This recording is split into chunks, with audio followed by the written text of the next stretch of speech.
sustentação oral é uma manifestação feita pelo advogado no julgamento de um órgão colegiado, no julgamento feito em um tribunal, pode ser um tribunal de apelação, um tribunal superior, em que julgadores vão proferir o seu entendimento. Um é o relator, que descreve o caso para os outros, e os outros vão dizer se acompanham ou se divergem do relator.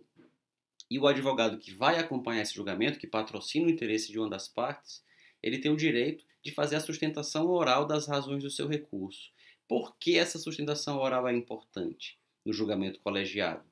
Porque o relator examinou o processo, firmou o seu convencimento a respeito do processo e ele narra, ele relata, como o nome da sua função diz, o caso para os seus pares e o julgamento será proferido em virtude da maioria, o entendimento da maioria dos julgadores. Então eles vão proferindo seus votos a respeito daquele caso, mas sempre se baseando na análise que foi feita pelo relator. Como todos não têm como examinar todos os processos, seria contraprodutivo, os processos são distribuídos entre os membros do tribunal, cada membro examina os seus processos, os que foram assim distribuídos. Em seguida, eles pedem ao presidente do órgão para colocar na pauta do julgamento da próxima sessão aqueles processos que eles já têm prontos, já examinaram, eles fazem o relatório para os colegas e em seguida eles votam, dizendo qual o posicionamento deles, se eles dão razão a uma parte, se dão provimento à apelação, se negam provimento à apelação. Então eles explicam o caso para os colegas e dizem como votam.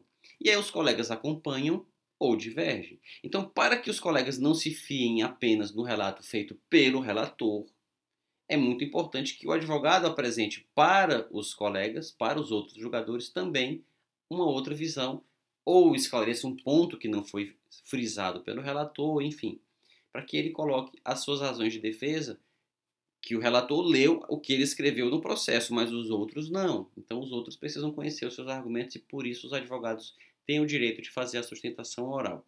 A sustentação oral não é bem vista pelos julgadores. Os julgadores, para ser franco, no linguagem sincera, eles parecem, pelo menos pela cara que fazem, pelos comentários que fazem em encontros sociais quando encontram advogados, ou quando falam entre eles sobre a sustentação oral, eles odeiam a sustentação oral. Porque eles acham, no mais das vezes, que só atrapalha. Afinal de contas, eles já examinaram os processos, eles confiam no julgamento um dos outros, então o advogado chega ali só para atrapalhar, só para falar coisas que eles já sabem, só para falar coisas que eles não querem saber, e só para atrasar a sessão de julgamento. Então, em vez de terminarem mais cedo, quando tem muito advogado para sustentar, eles vão terminar mais tarde e isso já é motivo para eles acharem ruim. Só que essa é uma visão que deve ser abandonada. E, em parte, os advogados até podem contribuir para essa visão e é por isso que é importante estudar como deve ser feita uma sustentação oral para não levar os juízes a terem esse tipo de preconceito. Então, pode até ser que muitas sejam inúteis mesmo porque os advogados não sabem como levá-las a efeito. Mas é errada a visão do juiz que acha inútil uma sustentação oral ou acha que ela atrapalha. Isso lembra aquela ideia da Santa Inquisição de que a defesa era sempre uma heresia, porque ou implicava uma mentira ou implicava a pressuposição de que o julgador não podia encontrar a verdade sozinho. Então, o advogado que quer dizer alguma coisa ao julgador, ou ele vai querer enganar o julgador, ou vai querer dizer para o julgador uma coisa que ele já sabe. É mais ou menos isso que parece ter na cabeça daqueles juízes que não gostam de sustentação oral. Essa mente inquisitória de que ou o advogado vem mentir ou vem dizer o que ele já sabe, sem pensar na possibilidade, sim, de ele, como é humano também, ser falível e não ter visto alguma coisa no processo, não ter percebido algum argumento no processo, que o advogado pode chamar a atenção dele para esse argumento ou para esse aspecto. E isso até, quem sabe, pode mudar o entendimento dele. Quem sabe ele possa um dia ser demonstrado a ele que ele errou e isso pode, que ele é falível também e que esse entendimento pode ser modificado. Então é para isso que funciona a sustentação oral. Quais seriam, então, os principais conselhos que poderiam ser dados para um advogado que vai fazer a sustentação oral? O primeiro deles, não fazer a sustentação oral em qualquer processo. Existem aqueles que recomendam a sustentação oral e aqueles que não necessitam dela. Um processo que cuida de um caso repetitivo, de um caso que já há muita jurisprudência em torno daquele assunto, e a questão é uma questão meramente de direito, então o tribunal vai aplicar um precedente que ele já afirmou a respeito daquele assunto, e não há nenhum ponto novo, não há nenhum fato novo, nenhum argumento mirabolante novo que possa levar a um overruling daquele precedente. Então, um caso assim, não há muito motivo para se fazer a sustentação oral. E menos ainda quando o julgamento ou a jurisprudência dominante já é favorável. Nesses casos, inclusive, os tribunais costumam nem fazer, nem abrir a possibilidade de sustentação, ou deixar que o advogado abra mão dela. Como é que funciona? Os julgamentos, geralmente quando vão acontecer, o voto já está pronto, o relatório já está pronto e o voto também, feito pelo relator. E os colegas, como o processo é virtual, é eletrônico, os colegas já viram aquele voto e já disseram se concordam ou não antes. O julgamento a rigor nem aconteceria presencialmente se o advogado não tivesse pedido destaque para fazer a sustentação oral. O julgamento seria feito em lista. Mas como o advogado pede para que se faça o julgamento de verdade, aí os julgadores vão fazer de conta que estão julgando, mas eles já julgaram. Então, quando eles veem no processo que o julgamento é favorável ao advogado que quer fazer a sustentação oral, aí eles dizem: olha, Vossa Excelência vai falar pelo apelante? Eu já fiz aqui o meu voto dando provimento à apelação e os meus colegas vão me acompanhar. O senhor ainda quer sustentar mesmo assim? E aí o advogado, claro, sorri satisfeito e diz: não, não, eu abro mão. E aí proclama seu resultado favorável ao advogado. Então, se o tribunal deixar o advogado sustentar, ele já pode ter certeza, é porque ele ia perder. Então ele já sai no lucro. Fique tranquilo que você já está saindo no lucro. Você ia perder. O que você conseguir depois da sustentação oral já é um lucro porque o julgamento seria desfavorável, se lhe deixaram sustentar.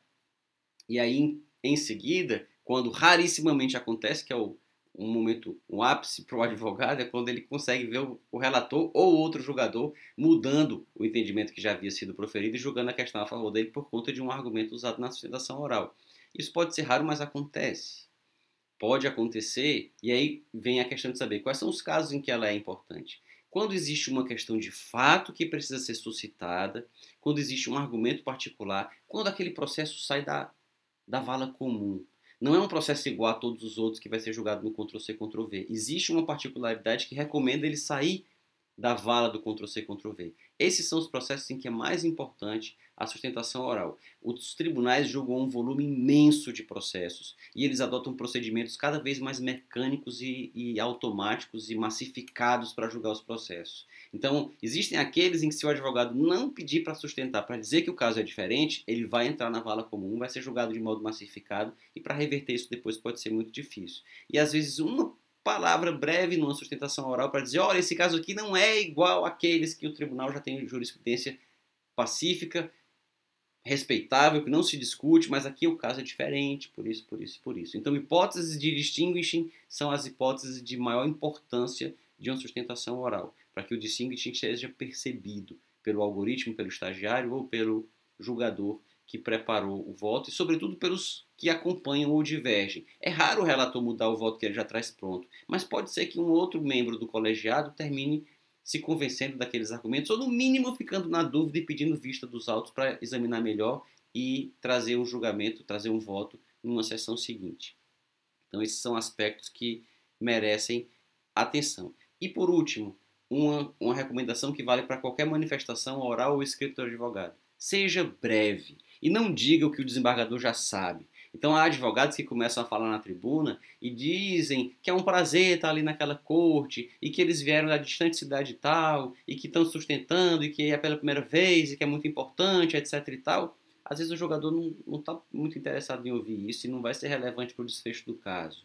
Ou então, porque o ato atacado é ilegal e a legalidade, de acordo com o Celso Antônio Bandeira de Mello, faz uma longa citação do professor Celso Antônio sobre o que é legalidade, da professora Maria Silva, do professor Paulo Bonavides, enfim. Só que os ministros ou os desembargadores, eles não colocam em dúvida que existe o princípio da legalidade e que ele deve ser respeitado. A dúvida é, o ato é ilegal ou não? Então explique por que o ato é ilegal, explique onde o ato extravasa o que a lei determina, em vez de ficar dizendo em tese o que é a legalidade porque ela é importante.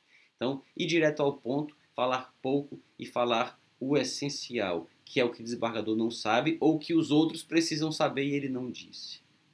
Então, esses são os pontos que talvez devam estar presentes em uma boa sustentação oral. Além de um pouco de emoção, não usar aquela fala monotônica, aquela fala sem altos e baixos no tom, também é importante até para atrair a atenção de desembargadores e ministros que podem já estar cansados de ver tanta gente falando e tanto processo repetido e tanto processo, enfim, que se sucede.